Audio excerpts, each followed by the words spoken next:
Good morning! I decided today that I would start video journaling my journey. So yesterday I had a really crappy day, so that kind of inspired me to think, all right, I've got to start tracking what's going on and how I'm feeling so that I can remember this all.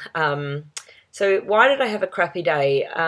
I think it started, I was in Kmart, and I know someone said, well, that'd be the trigger, but I was actually looking for a bike. But I'm in Kmart and I just started crying for no reason. I was sending someone back home a text and it just got me really emotional. And I think that what's going on is I'm launching the TV show in 6 days. KirstyTV finally goes online. And I think after a year of, working on something like a wedding or when you're having a baby or any big milestone in your life, it's incredibly stressful when it gets close because you start to have all of those fears and insecurities about the unknown, about the known. And someone had sent me a message saying, they'd watched one of the interviews and they're like, you're an amazing interviewer, which was lovely to hear. But I think that was what kind of made me aware that unconsciously I did have this fear of showing my work, after a year of building it up and telling everyone about the show and what I'm doing and the dream that I'm following.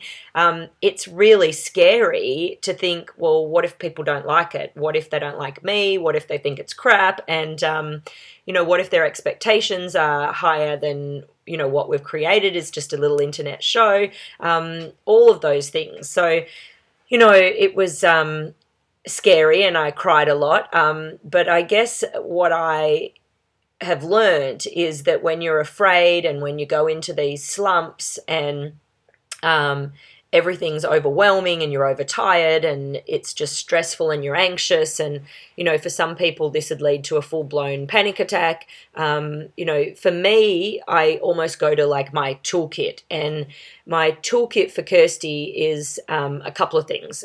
Calling a friend straight away, like within minutes. And if I, usually I'm so emotional and it's so raw on the surface at the time that I'll usually burst into tears the minute they pick up the phone.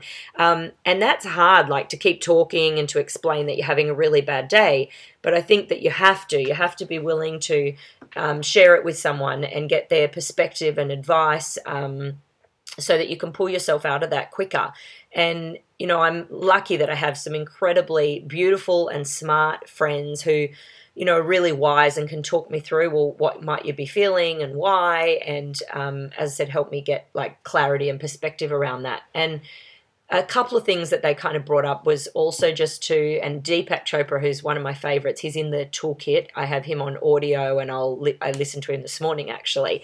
And they all talk about the sort of allowing yourself to feel what you feel, to let it take its course and run its course and not try and push it down or not feel it or not acknowledge it. So just sort of allowing yourself to feel exactly what you feel.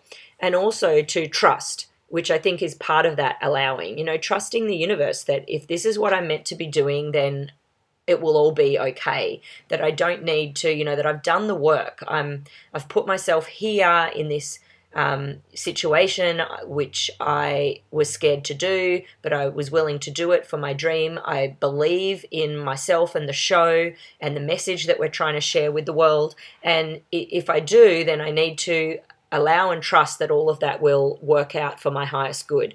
The next thing in my toolkit is my box of love. I've been collecting boxes of love for, gosh, I reckon about 6 years now, maybe longer. And what I do is I get literally a shoebox and I cover it with a collage of all beautiful family and friend pictures. And in it, I put any cards that I'm given. When I was speaking, people would often send me cards or just leave me a note afterwards letting me know what it had meant to them or how it had affected them. Recently, I got a video from a girl in Bulgaria who said, this has really impacted me. So they're the things that remind me why I'm doing what I do and give me the confidence to keep going, because even though it is, very new and the TV show is quite, I feel like it's at its early stages. I need to continue to develop. But even in its early stages, there's people that it's impacted. And that is what's more important than having the right production quality or everything perfect. And when I was a speaker, it was the same. The very first week that I spoke, I look back now and think that poor audience, they were guinea pigs. And I certainly wasn't a world-class presenter, but I still got, 4 or 5 emails from people afterwards telling me what they'd learned and how it had impacted them. And I think that's what you need to focus on when you're putting yourself out there in any way. You're not going to be perfect in the beginning. You're not going to be world-class because, as Malcolm Gladwell says, we have to do our 10,000 hours. But we need to remember that if we're coming from the right place with the right heart and intention, that we're going to touch people, and that's what's important. So I go through my little box of love. I now have an email folder of love as well. People have sent me some emails or Facebook messages. I cut and paste them into there. If it's something, special that is going to remind me later why I'm doing this and make me feel, boost my confidence and remind me that I'm on the right path. So the box of love, and then the most important thing I do is stop. I think that we can keep pushing ourselves. And when this happens, I know that it's almost like I'm in a pressure cooker and the, top's just going to explode off any minute. So when I am anxious and I'm just crying at the drop of a hat and emotional, then I need to stop and love myself and nurture myself and take the pressure off. So yesterday I came home and I sat under a cover duvet on the couch and had some apple pie and ice cream and gave myself a treat and, took that pressure off.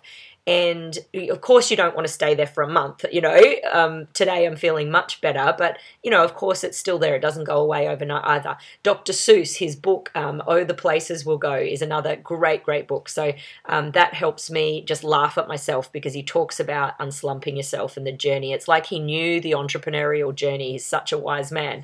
So that helps. And I think that you've just got to, eat well, sleep well, exercise, know that those are my go-to things, that I won't cope and I will go into overwhelm and stress if I continue to push myself and not do the things that nurture myself. So that's my little video blog for today, the first one of many. Hopefully I'll get up in the morning and sit here in my bedroom and have a little chat about the journey as it goes along. But I am incredibly excited. I'm incredibly blessed and grateful to all the people who are supporting me already, and I know that I just need to trust and allow. Love you.